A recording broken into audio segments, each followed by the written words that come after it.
Okay, we're going to continue on in our Father's Word. This is Ecclesiastes 9, verse 2. All things come alike to all. One event happens to the righteous and the wicked, to the good, the clean, and the unclean, to him who sacrifices and him does not sacrifice. As is the good, so is the sinner. He who takes an oath, as he who fears an oath. This is an evil in all that is done under the sun, that one thing happens to all.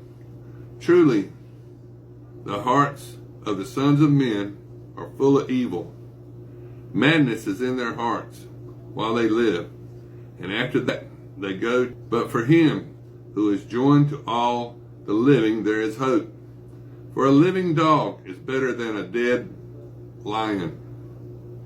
For the living know that they will die, but the dead know nothing, and they have no more reward. For the memory of them is forgotten. Also their love, their hatred, and their envy have now perished. Nevermore will they have a share in anything done under the sun. Go, eat your bread with joy, and drink your wine with a merry heart.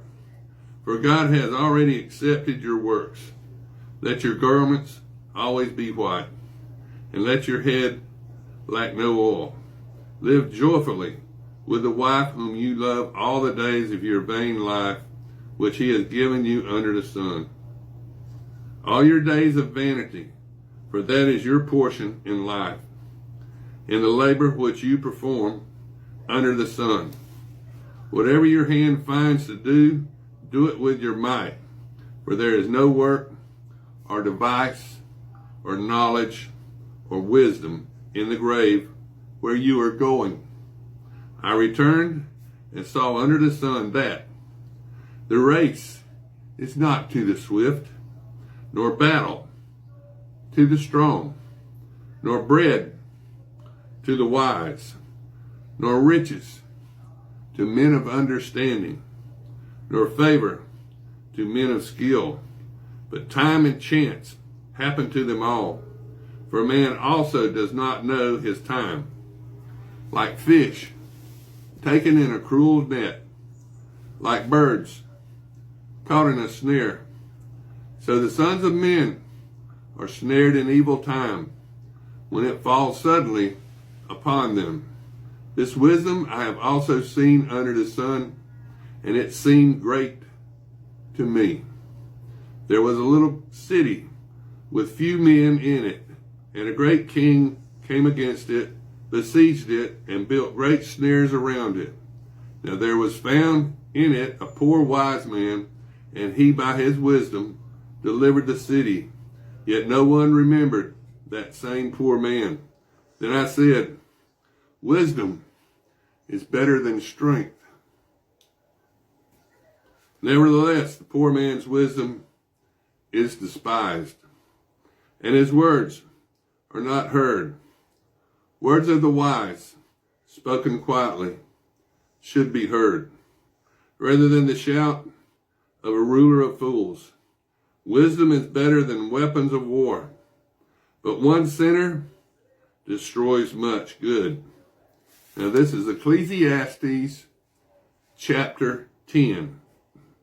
Dead flies purify the perfume's ointment and cause it to give off a foul odor. So does a little folly to one respect for wisdom and honor.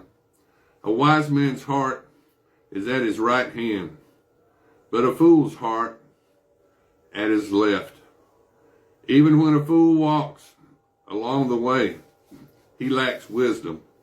He shows everyone that he is a fool. And the spirit of the ruler rises against you. Do not leave your post, for consolation pacifies great offenses. There is an evil I have seen under the sun, as an error proceeding from the ruler.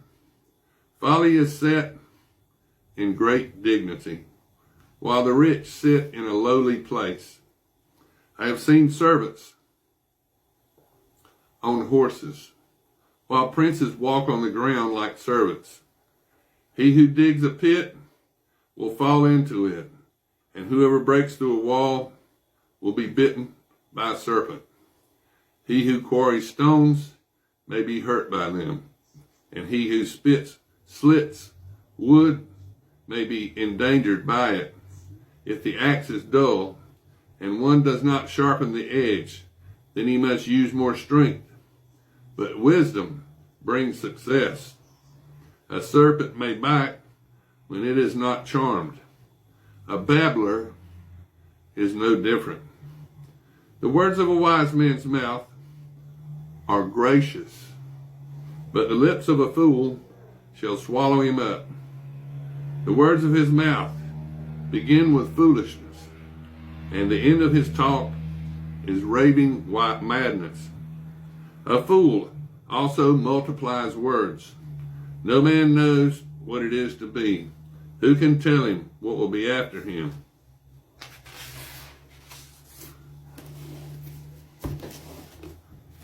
The labor of the fools wearies them, for they do not even know how to go to the city.